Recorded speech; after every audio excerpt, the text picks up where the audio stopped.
तो नमस्कार साथियों, आप सभी का हमारे YouTube चैनल मंजू क्लासेस में आपका स्वागत है।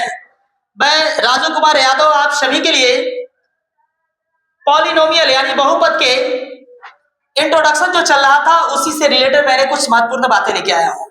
देख सकते हैं हम लोगों ने बहुपद के बारे में पढ़ रहे थे हम लोग कि बहुपद होता क्या है। पॉलिनोमियल पॉलिनोमियल का मतलब होता है बहुपद, इस बात को याद रखेंगे। और बहुपद के बारे में मैंने पिछले क्लास में बताया था, वो हमारे चैनल पर आपको मिल जाएगा कि बहुपद क्या होते हैं और बहुपद कब होंगे कब नहीं होंगे, ये सारी बात मैंने बता दिया है। कि किसी भी चर राशि का घात, किसी भी चर राशि मतलब कोई भी अल्फाबेट कर ले लीजिए, चर राशि का घात अगर एक क्या होना चाहिए, पूर्ण संख्या, यानी उसके माथे पर, किसी भी चर संख्या के माथे पर अगर आपको पूर्ण संख्या अगर दिख जाए तो बहुपद होंगे। अब बहुपद कब नहीं होंगे ये बात भी मैंने बताया था कि किसी भी चर राशि के पावर पर ऋणात्मक चिन्ह नहीं होना चाहिए, कोई भी चर राशि के पावर पर भिन्न रूप नहीं होना चाहिए, कोई भी चर राशि रूट में नहीं होना चाहिए और कोई भी चर राशि बटा में भी नहीं होना चाहिए। चार जब कंडीशन आपको दिख जाए तो समझ जाइए वो बहुपद नहीं होते हैं। यानी किसी भी चर राशि के घात पर पूर्ण संख्या अर्थात धनात्मक संख्या हो तो बहुपद होंगे। बहुपद नहीं होंगे पावर पर ऋणात्मक चिन्ह माइनस दिख जाए, पावर पर भिन्न रूप अंश बटे हर के रूप में दिख जाए, रूट में दिख जाए या चर राशि हर में दिख जाए, हर के रूप में यानी बटा में दिख जाए तो बहुपद नहीं होंगे। चार कंडीशन आएंगे तो बहुपद नहीं होंगे। बहुपद तभी होंगे जब उसके पावर पर पूर्ण संख्या अर्थात धनात्मक संख्या हो। उसके बाद हम लोगों ने पढ़ा था चर राशि और अचर राशि के बारे में। हम लोगों ने पढ़ा था कि चर राशि वो होते हैं जिसका मान हमेशा बदलते रहता है, अचर राशि का मान कभी बदलता नहीं है। बहुपद के गुणांक के बारे में, कॉफिशिएंट के बारे में हमने पढ़ा था। कॉफिशिएंट मतलब गुणांक होता है कि किसी भी बहुपद में चर राशि के पहले जो अचर राशि लगा रहता है उसी को हम बहुपद का गुणांक कहते हैं। और जैसे मान लिया कि 2x है, x के आगे क्या है 2, x का गुणांक 2 होगा। इसलिए मैंने कहा कि गुणांक यानी कि गुणांक बहुपद के होते हैं कि किसी भी चर राशि के पहले अगर अचर राशि दिख जाए वो बहुपद के गुणांक होते हैं। और बहुपद के घात के बारे में मैंने आपको बताया था कि बहुपद का घात जो होता है वो क्या होता है, तो किसी भी बहुपद में चर का अधिकतम घात ही बहुपद का घात कहलाता है। ये बात आप पहले से ही जानते हैं और सारी बात हमारे चैनल पर पढ़ा होगा, आप देख सकते हो वीडियो। क्लासिफिकेशन ऑफ पॉलिनोमियल यानी बहुपद का वर्गीकरण। और बहुपद का वर्गीकरण किस आधार पर किया गया है उसके बारे में हमें जानना है। तो बहुपद का वर्गीकरण दो आधार पर किया गया है, एक पदों की संख्या के आधार पर, एक चरों के घात के आधार पर। पदों की संख्या के आधार पर बहुपद चार प्रकार के होते हैं, मोनोमियल, बिनोमियल, ट्रिनोमियल और जीरो पॉलिनोमियल होता है। मोनोमियल, बिनोमियल, ट्रिनोमियल और जीरो पॉलिनोमियल मतलब एक पदी, द्विपदी, त्रिपदी और शून्य बहुपद होते हैं। यानी कि आप अंग्रेजी नेम हिंदी नेम दोनों याद रख सकते हैं। दूसरे नंबर, चरों के घात के आधार पर बहुपद तीन प्रकार के होते हैं, linear, quadratic and cubic polynomial होता है। यानी कि लीनियर का मतलब रैखिक और क्वाड्रेटिक का मतलब द्विघात और क्यूबिक का मतलब होता है त्रिघाती। पॉलिनोमियल मतलब बहुपद। तो आपने अभी तक ये चीज जाना कि बहुपद का वर्गीकरण दो आधार पर किया गया है, एक पदों की संख्या के आधार पर, दूसरा चर के घात के आधार पर। यानी कि पदों की संख्या के आधार पर चार प्रकार के होते हैं, मोनोमियल मतलब एक पदी, बिनोमियल मतलब द्विपदी, ट्रिनोमियल मतलब त्रिपदी और जीरो पॉलिनोमियल मतलब शून्य बहुपद। चार चरों के घात के आधार पर तीन गो, लीनियर पॉलिनोमियल मतलब रैखिक बहुपद, क्वाड्रेटिक पॉलिनोमियल मतलब द्विघात बहुपद और क्यूबिक पॉलिनोमियल का मतलब होता है त्रिघाती बहुपद होते हैं। आई होप कि इतनी बात आपको बेहतर तरीका से समझ में आया होगा। तो अब हम जान लेते हैं कि ये क्या क्या होते हैं, आगे समझते हैं, देख सकते हैं। पहला नंबर मोनोमियल। मोनोमियल में आपको मैं डायरेक्ट बता देता हूं, डायरेक्ट आप याद रखेंगे। दूसरा बिनोमियल,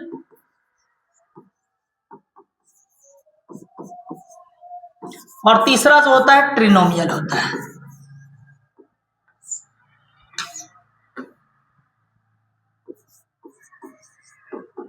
ट्रिनोमियल और चौथा जो होता है वो जीरो पॉलिनोमियल।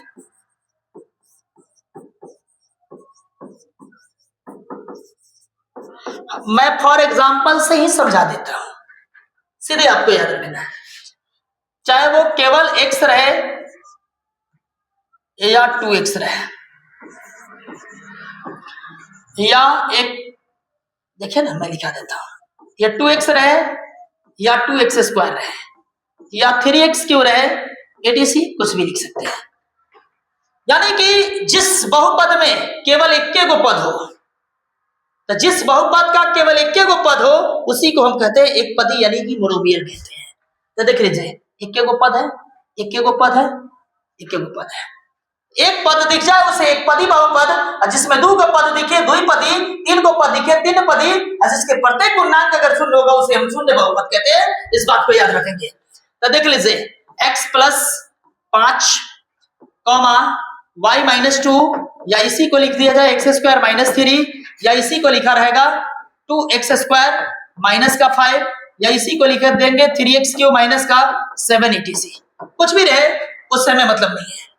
इसके पद एक और दिए, यानी कि उसमें प्लस या माइनस जुड़ने के बाद ना, या घटने के बाद पद बढ़ जाते हैं। एक और एक दो, एक और एक दो, इसमें भी दो पद है, इसमें भी दो पद है, इसमें भी दो पद है। तो जिसमें एक पद हो तो मोनोमियल, और दो गो पद हो तो उसे बिनोमियल कहते हैं। और जिसमें तीन गो आपको पद दिख जाए, जैसे मान लो x² - x माइनस, या 2x² - x - 1 लिख दिए, 3x³ - 2x² प्लस अगर हमें 7 लिख दिया, देख लीजिए ना, कुछ भी लिख देते हैं। 1 2 3 पद, 1 2 3, तो जिसमें तीन गो पद दिख जाएगा उसे हम कहेंगे ट्रिनोमियल, यानी एक पदी, द्विपदी और त्रिपदी हुआ। और जिसके सारे के सारे गुणांक अगर क्या हो, शून्य हो, देख लीजिए x² का गुणांक भी 0, x का गुणांक भी 0 और लीजिए 0, इसके सभी गुणांक अगर 0 होगा उसी को हम कहते हैं जीरो पॉलीनोमियल कहते हैं। आई होप कि ये चारों बात आपको बेहतर तरीके से समझ में आ गया होगा। यानी कि जिस बहुपद में एक गो पद होगा उसे एक पदी बहुपद, जिसमें दो गो पद होगा उसे द्विपदी बहुपद, जिसमें तीन गो पद होगा उसे त्रिपदी बहुपद, और जिसमें जिसका प्रत्येक गुणांक अगर 0 होगा उसे हम कहते हैं शून्य बहुपद कहते हैं। आई होप कि इतनी बात आपको समझ में आ गया होगा। और मैं इस तरह के क्वेश्चन बताऊंगा भी, क्वेश्चन इस तरह के क्वेश्चन रहेंगे भी बुक में, और आपको इस वक्त पूरे तरीका से समझ में आएगा। अब देखिए, हम अगला देख लेते हैं। अगला टॉपिक है जिसको मैंने कहा था लीनियर पॉलिनोमियल। लीनियर पॉलिनोमियल मैं डायरेक्ट बता दूंगा। दूसरा नंबर क्वाड्रेटिक, ज्यादा दिक्कत होगा, मैं बोलूंगा उस आवाज को रोक रोक कर आप कॉपी में नोट कर लेंगे। और तीसरा number cubic polynomial. Class 10th में इसमें ज्यादा डिटेल में हम पढ़ेंगे, लेकिन 9th में हमें थोड़ा सा इसमें याद रखना है, जितना इसकी पहचान करना हो। तो देख लीजिए, यानी जिस बहुपद का अधिकतम घात अगर एक होगा उसी को रैखिक बहुपद कहते हैं। जिस बहुपद का अधिकतम घात एक हो रैखिक बहुपद, और जिस बहुपद का अधिकतम घात अगर 2 होगा उसे द्विघात बहुपद, और जिस बहुपद के चर का अधिकतम घात अगर 3 होगा उसी को हम कहेंगे त्रिघाती बहुपद कहते हैं। तो आपको सीधे याद रखना है कि रैखिक जब बहुपद होंगे, रैखिक बहुपद जब होंगे तो उसके व्यापक रूप यानी स्टैंडर्ड फॉर्म्स क्या होंगे उसको याद रखना है। ax + b होता है जहां a = not 0, ये रैखिक बहुपद के व्यापक रूप होते हैं। दूसरा, द्विघात बहुपद के व्यापक रूप क्या होते हैं, तो ax² + bx + c होते हैं जहां a = not 0। और तीसरा, त्रिघाती जो बहुपद होते हैं उसके स्टैंडर्ड फॉर्म्स या जनरल फॉर्म्स कह सकते हैं, क्या होते हैं, तो ये होते हैं जहां a = not 0।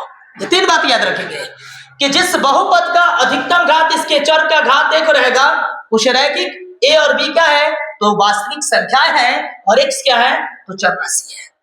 द्विघात बहुपद के व्यापक रूप x² + bx + c होंगे जहां x चर राशि है, a b c क्या है तो वास्तविक संख्या है, और x³ + bx² + cx + d क्या है तो त्रिघाती बहुपद के स्टैंडर्ड फॉर्म्स है, और x क्या है तो चर राशि a b c d जो क्या है वो वास्तविक संख्या है जहां a के मान कभी भी 0 नहीं हो सकते हैं। तो आपको याद रखना है कि इसके शून्यक की अगर बात किया जाए तो आपको याद रखना है, त्रिघाती जब बहुपद जब होते हैं, त्रिघाती बहुपद, तो उसके शून्यक भी होते हैं, द्विघात के त्रिघात के भी, इस चीज को याद रखेंगे। तो शून्यक इसके एक होते हैं और इसके शून्य लिखा गया ना, शून्यक, और इसका भी शून्यक और इसका भी शून्यक, आपको याद रखना है। इसके शून्यक अल्फा तथा बीटा होते हैं, अल्फा तथा बीटा होते हैं। इसको अल्फा पढ़ते हैं, इसको बीटा पढ़ते हैं। और इसके शून्यक जो होते हैं अल्फा कॉमा बीटा और तथा क्या होते हैं, गामा होते हैं। यानी इसके 3 शून्यक होते हैं, इसके 2 शून्यक होते हैं, अर्थात इसके 1 शून्यक होते हैं और 1 शून्यक क्या होते हैं, तो माइनस बी बटे होते हैं। जब x प्लस बी रैखिक बहुपद के व्यापक रूप होते हैं तब इसके शून्यक माइनस बी बटे ए होंगे। इसके कितने शून्यक होंगे, 1 शून्यक होंगे। द्विघाती के व्यापक रूप ये होते हैं, लेकिन इसके शून्यकों की संख्या 2 होती है, एक अल्फा एक बीटा होती है। और त्रिघाती बहुपद जो होते हैं उसके व्यापक रूप x³ + bx² + cx + d होते हैं और इसके शून्यक अल्फा बीटा तथा गामा होते हैं।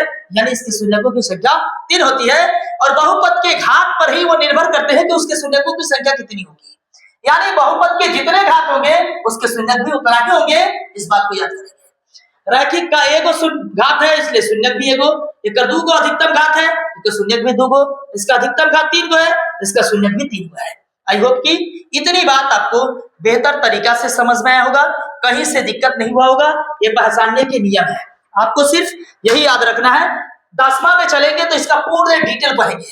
अगर आपको पढ़ना भी होगा तो हमारे नए चैनल MSSP ऑनलाइन क्लासेस पर जाइएगा, वहां पॉलिनोमियल मिलेगा, उस पर आपको पूर्ण डिटेल में मिलेगा आपको यही चैप्टर के बारे में। तो वहां देख सकते हैं 9th में हमें जितना पढ़ना है उतना ही मैंने आपको बताया, ज्यादा बताने की जरूरत नहीं है। तो रैखिक बहुपद के चर का अधिकतम घात 1 होता है, उसे रैखिक बहुपद कहते हैं। यानी एक चर वाले रैखिक बहुपद को क्या कहते हैं, तो एक चर वाले को वैसे नहीं, सीधे याद रखिए कि जिस बहुपद में चर का अधिकतम घात 1 होगा उसे रैखिक, और जिस बहुपद में चर का अधिकतम घात 2 होगा उसे द्विघात बहुपद, और जिस बहुपद में चर का अधिकतम घात 3 होगा उसे त्रिघाती बहुपद कहते हैं। जेकर घात 1 ओकर शून्यक भी 1, जेकर घात 2 ओकर शून्यक भी 2 और घात अगर 3 तो उसके शून्यक भी 3 होते हैं। आई होप कि बेहतर तरीका से समझ में आया होगा और व्यापक रूप भी यहाँ दिए गए हैं, ये पूछे जाते हैं। तो इसी वीडियो के साथ हम अगले दिन मिलते हैं और इससे रिलेटेड क्वेश्चन को मैं बताऊंगा, तो हमारे साथ आप लाइव सेशन में बने रहेंगे और मैं अगले वीडियो के साथ मिलते हैं। धन्यवाद। तो अगला वीडियो अगर आप देखना चाहते हैं तो हमारे चैनल को जरूर सब्सक्राइब करिए।